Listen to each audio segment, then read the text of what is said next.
अस्सलाम वालेकुम दोस्तों साथियों, मेरा नाम नवीद अहमद ख़ान है और आप मेरा यूट्यूब चैनल देख रहे हैं। दोस्तों आज एक इंतहाई शानदार बात हुई है, इंतहाई ज़बरदस्त बात हुई है जिससे मेरा दिल बहुत खुश हुआ है, तो यकीनन आप लोगों का भी दिल बहुत ज़्यादा खुश हुआ होगा। ख़बर तो आप लोगों को मिल ही गई होगी कि आज जो है सलामती कौंसिल की जनरल असम्बली का इजलास था और उसमें जो है कश्मीर के मुद्दे को उठाया जाना था। तो इसमें हुआ यह है कि सबसे पहले तो नाइजीरिया के वज़ीर ख़ारजा है और उन्होंने जो है वो एक नॉर्मल सी जो है वो तकरीर की और इसराइल के हमलों की मज़म्मत की और उसके बाद में वो चलते बने। अरब ममालिक का तो खैर कोई भी बंदा नहीं आया, कोई भी नहीं आया, क्योंकि उनको शायद इंटरेस्ट ही नहीं है, उनको कोई लेना देना ही नहीं है फ़लस्तीनियों से। तो जितने भी ये कोशिशें कर रहे हैं या जितने भी सलामती कौंसिल तक इस बात को लेके गए हैं वो सब के सब अजमी है, अरबी कोई भी नहीं है। तो जिनमें से आपको पता है कि तुर्की है, पाकिस्तान है, मलेशिया है, इंडोनेशिया है और फ़लस्तीन है। और फ़लस्तीन को तो होना ही ज़ाहिर है, उन्हीं के साथ ही प्रॉब्लम्स हो रही हैं, तो वो तो है, लेकिन उसके अलावा और कोई अरब ममालिक नहीं है। अब जब नाइजीरिया के वज़ीर ख़ारजा अपने तकरीर करके चले गए तो फिर उसके बाद में आए तुर्की के वज़ीर ख़ारजा। तुर्की के वज़ीर ख़ारजा ने भी अच्छी तकरीर की और उन्होंने भी जो है बहुत मतलब इसराइल की मज़म्मत की और उन्होंने एक चार्ट दिखाया, एक मैप कह लेके दिखाया जिसमें 3 इसराइल के नक्शे थे। तो 1968 या 1917 में जो इसराइलियों को ज़मीन दी गई थी रहने के लिए, तो वो जैसे इतना बड़ा एक हिस्सा था फ़लस्तीन है, उसमें से इस साइड पे इतना सा हिस्सा जो है वो इसराइलियों को दिया गया था रहने के लिए। और वैसे भी वो एक रेफ्यूजी के तौर पे आए थे बहरहाल, तो वहाँ पे उनको इतना भी हिस्सा दे दिया, ये भी एक बड़ी बात है। वो फैलते जो है ना वो बड़ा हो गया और पूरा फ़लस्तीन के ऊपर उन्होंने कब्ज़ा कर लिया। तो तुर्की के वज़ीर ख़ारजा ने भी बहुत अच्छी तकरीर की और बहुत ही जो है ना तो इसराइल को कहा सुना। सबसे ज़्यादा जो इस वक्त कमाल किया वो किया है हमारे वज़ीर ख़ारजा जो हैं शाह महमूद कुरैशी साहब। उन्होंने भाई दबंग तकरीर की, बहुत आला तकरीर की, जिसकी वजह से मैं उनको सल्यूट करता हूँ। लोग कहते हैं कि जब पाकिस्तान कुछ नहीं करता या इस्लामी ममालिक कुछ नहीं करते, लेकिन ऐसी बात नहीं है, सब नहीं है, ऐसे सब नहीं है, ठीक है। अच्छा, पाकिस्तान की अगर बात ले लें आप, तो पाकिस्तान बेचारा पहले माशी तौर पे इतना दबा हुआ है कि वो कुछ चाहने के बावजूद भी नहीं कर सकता, लेकिन उसके बावजूद अपनी जितनी भी उसकी कैपेसिटी है उसको फुल यूज़ करते हुए आज जो शाह महमूद कुरैशी साहब ने जो तकरीर की है, जो दबंग तकरीर की अपनी गरजदार आवाज़ में, वो काबिल सताइश है। I really appreciate. उन्होंने जो है वो जिक्र किया और इसराइल को बहुत ज़्यादा जो है वो एक्सपोज कर दिया दुनिया के सामने।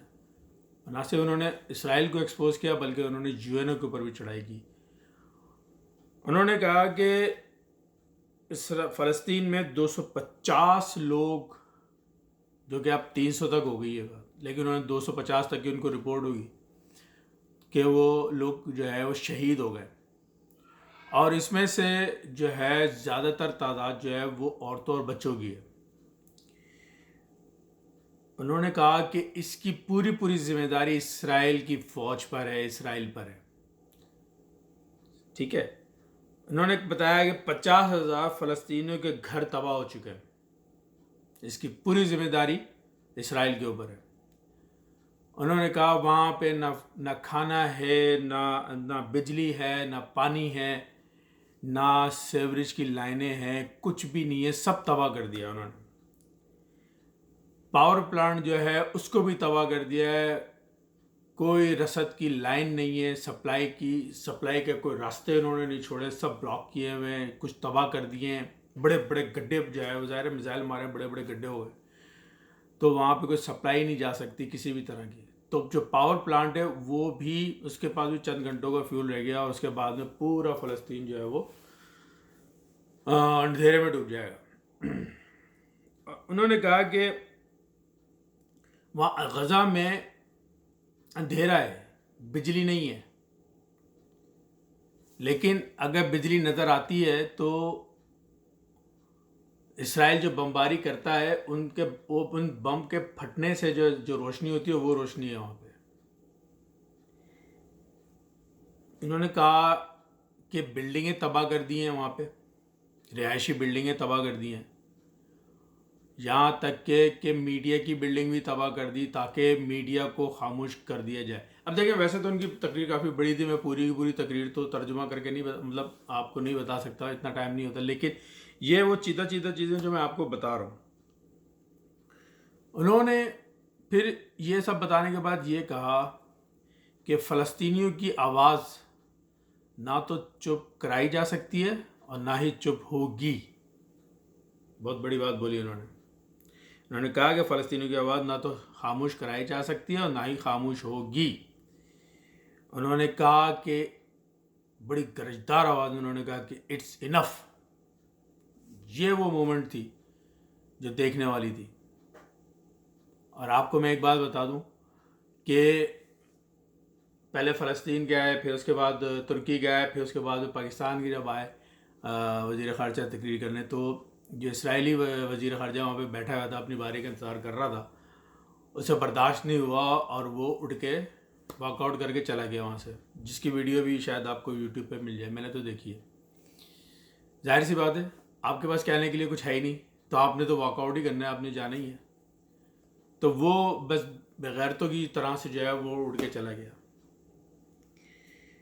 تو شاہ محمود قریشی صاحب نے بولا کہ اٹس ٹائم ٹو سے انف۔ ٹھیک ہے، ہم اسلامی دنیا کے نمائندے ہیں جو کہ فلسطینیوں کے ساتھ کھڑے ہیں اور فلسطینیوں کی آواز ہیں۔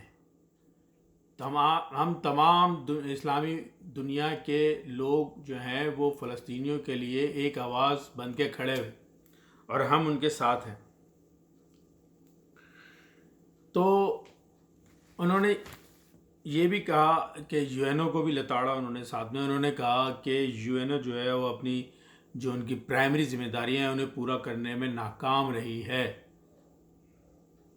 لہٰذا یو این او کو یہ چاہیے کہ اپنی ذمہ داریاں پوری کرے اور اسرائیل کو وار کرائم کے زمرے میں سزا دی جائے، اس پہ پابندیاں لگائی جائیں۔ اور انہوں نے یہ بھی کہا کہ وہاں پہ انہوں نے یہ نہیں کہا کہ پیس کیپنگ فورس، انہوں نے کہا کہ فورس وہاں پہ بھیجی جائے، لیکن پروٹیکشن فورس کا لفظ استعمال کیا گیا۔ پروٹیکشن کس کی؟ فلسطینیوں کی۔ انہوں نے کہا پروٹیکشن فورس بھیجنی چاہیے وہاں پہ، بھیجیں، ناٹ بھیجنی چاہیے بلکہ پروٹیکشن فورس بھیجیں جو کہ وہاں پہ فلسطینیوں کی مدد کریں اور وہاں پہ اسرائیلیوں کے اٹیک سے بچائیں۔ تو مختصراً یہ کہ انہوں نے شاہ محمود قریشی صاحب نے بہت ہی زبردست، بہت ہی اعلیٰ قسم کی جو ہے تقریر کی ہے، جس سے جو ہے انہوں نے پاکستانیوں کے دل جیت لیے ہیں، بلکہ پوری دنیا کے دل جیت لیے ہیں۔ اور میں سمجھتا ہوں یہی وہ وقت ہے جب پاکستان اگر بالکل رائٹ موومنٹ پہ چلے نا تو مسلم امہ کو لیڈ کرنے کی پوزیشن میں ہے۔ پاکستان مسلم امہ کو لیڈ کر سکتا ہے، کیونکہ جس کو ہم نے لیڈر بنایا تھا وہ تو بالکل ہی ٹھس ہو گئے۔ ٹھیک ہے، سعودی عرب کی بات کر رہا ہوں، تو وہ تو بالکل کسی کام کے نہیں رہے۔ تو اب اگر کوئی اور ہے تو یا تو ترکی یا پاکستان ہے۔ اس وقت یہ دونوں ہی بڑے ہی صحیح طریقے سے قدم اٹھا۔ اچھا، لوگ کہتے ہیں کہ یار آپ پاکستان کچھ نہیں کرتا، کوئی ترکی کچھ نہیں کرتا، صرف مذمتی بیانات ہی دیے جا رہے ہیں۔ دیکھیں، اتنا آسان نہیں ہوتا ہے، ایسا نہیں ہوتا کہ بس اپنی فوجیں لی آپ یا اپنے فائٹر پلین لی۔ ابھی میرے ایک دوست سے بات ہو رہی تھی، وہ بھی یہ کہہ رہے تھے کہ پاکستان کو چاہیے کہ جی ان کی فضائیہ بہت تگڑی ہے، تو کیوں وہ اپنے پلین کیوں نہیں بھیج دیتے وہاں پہ اسرائیلیوں کے اوپر بمباری کرنے کے لیے۔ میں نے کہا دیکھیں، اتنا آسان نہیں ہوتا، پاکستان اتنا تگڑا ملک نہیں ہے معاشی اعتبار سے۔ اگر اس طرح سے، پہلی بات تو یہ کہ یہ لیگل ہے، اکارڈنگ ٹو انٹرنیشنل لا آپ ایسے نہیں کر سکتے کہ آپ کسی ملک کے اوپر جائیں اور وہاں پہ جو ہے نا اپنے لڑنا شروع کر دیں۔ اس کے لیے ایک ریزن بنانی پڑتی ہے، ایک بیس بنانی پڑتی ہے، جو کہ بنائی جا رہی ہے۔ ٹھیک ہے، दूसरी चीज़ ये कि एकदम से अकेले अगर आप जाके भिड़ जाते हैं वहाँ पे, तो बात ये नहीं देखें कि इसराइल छोटा सा है और इसराइल आपके काबू में आ जाएगा। इसराइल अकेला नहीं है, इसराइल के पीछे पूरी यूरोप है, पूरा यूरोप है और अमेरिका है। अब आप देखें 3 दफ़ा यूएनओ में जो है वो करारदाद मजम्मत लाई गई, लेकिन तीनों दफ़ा अमेरिका ने जो है वीटो कर दी। लास्ट में जो है चाइना और रशिया की कोशिशों से जो है सलामती कौंसिल का इजलास बुलाया गया, क्योंकि वहाँ पे वीटो नहीं होता। तो देखें अभी वहाँ पे क्या होता है।